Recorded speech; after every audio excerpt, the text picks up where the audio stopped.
So in the previous video, I looked at question 1 on SAT reading passage 1 from practice test 1. And this is a passage titled The Strangeness of Beauty by Lydia Manatoya. And so we saw, if you haven't read this, by the way, you can download this from sat.org. It's practice test 1. And I also have a link to it on my website. So you go to mapadvantagesat.org.com, mapadvantagesat.com, you'll find a link to the SAT practice test as well. And you can download this passage and follow along. So let me just type here.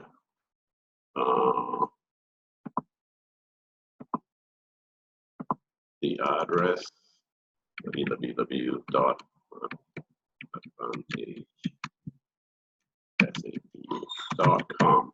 So you can download the passage by following a link on my website, or you can go to www.sat.org and you'll find practice test there as well. Okay, so back to business. So what we saw. We saw question 1 in the previous video. This question 2 asks about which of the following choices best describes the developmental pattern of the passage. So if you've read the passage, you'll be better able to follow this discussion. But answer choice A says a careful analysis of a traditional practice. So careful analysis, okay, but all we have in this passage is a brief mention of a traditional practice. Akira came directly breaking all tradition, so he should have used a go-between, but he came directly breaking all tradition. But there's no analysis per se going on of any traditional practice. If you want to analyze something, you have to break it down and explain the nuances and intricate details of the practice, but we're not told very much about this practice besides one statement telling us that Akira broke tradition. So this is not a passage that gives us a careful analysis of a traditional practice. Answer choice B, a detailed depiction of a meaningful encounter. So we have to make sure there's a detailed depiction of something, a meaningful encounter. So yes, we are told that there was an encounter between Akira, she, and Naomi, her daughter, and the passage goes on and on about this particular encounter and how Akira pretty much was proposing to marry Chi's daughter. And so there's a lot of detail provided about this encounter. And at the end of the day, we're told what happened. She wasn't very responsive to Akira's proposal. She says, "Where did you meet such a fellow? Imagine he thinks he can marry the Fuji heir and take her to America all in the snap of a finger." So things didn't go too well, but still it was a meaningful encounter. Somebody sat back and reflected on the encounter and wrote this essay. So a detailed depiction of a meaningful encounter is a good candidate. C, a definitive response to a series of questions. This is not about a response to a series of questions, although in the beginning, there was a little bit of a reflection on what might have happened if Akira had taken a different approach.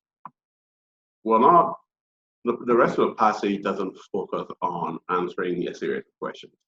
It's more about the encounter and what took place and how eventually she was not very responsive to the proposal. So it's not a detailed depiction, it's not a definitive response to a series of questions. The passage doesn't focus on responding to a series of questions. D, a cheerful recounting of an amusing anecdote. There's definitely a recounting of an encounter, but it's not a recounting of an amusing anecdote, nor was the author cheerful or smiley about what took place. It was a little bit more formal. So cheerful recounting is not a good description. Amusing anecdote, the anecdote was not, I mean, the encounter was not necessarily an amusing one. This was serious business. Somebody was proposing to marry somebody else. So it's not an amusing anecdote. So you can see that the correct answer, all words in the correct answer must be supported by something in the passage. They must be in line with the passage. If an answer choice says something that's not in line with the passage, even if half of it is true, the whole answer choice is wrong. Okay, so I hope that's clear. Let me look at question 3 quickly. We're told, as used in line 1 and line 65, directly most nearly means what? So here, you have to go and look at the context to figure out the meaning of a word, because this word directly could mean more than one thing, depending on the context in which it's used. So let's see, line 65 says it's close. I asked directly because the use of a go-between takes much time. So directly as opposed to using a go-between. That's what this is telling us. So if you look at this, here we can even figure out the answer, because without using a go-between is the same as without mediation. So he asked directly without the use of a go-between or without mediation. I mean, if you go back to paragraph 1, so you can see that the context usually helps us figure out the meaning, because the word will be used in a way that there's usually a definition around it. This is known as an appositive. So Akira came directly. I mean, in other words, he did not ask his mother to speak to his father to approach a go-between. So again, directly in this context means going without using a mediator or go-between, and that's exactly what answer choice C tells us. So that's the meaning of it. So anytime you're given a reference to a line and asked to define or find the meaning of a word, you want to look back and make sure that you understand the context in which the word was used, because sometimes the meaning, one of the other answer choices could also be correct depending on the context in which it's used. So you have to rely on the context to zero in or narrow down, zero in on the meaning. Okay, so I hope that makes some sense. And so I'll continue in the next video. Like my YouTube channel, and stay tuned for more videos.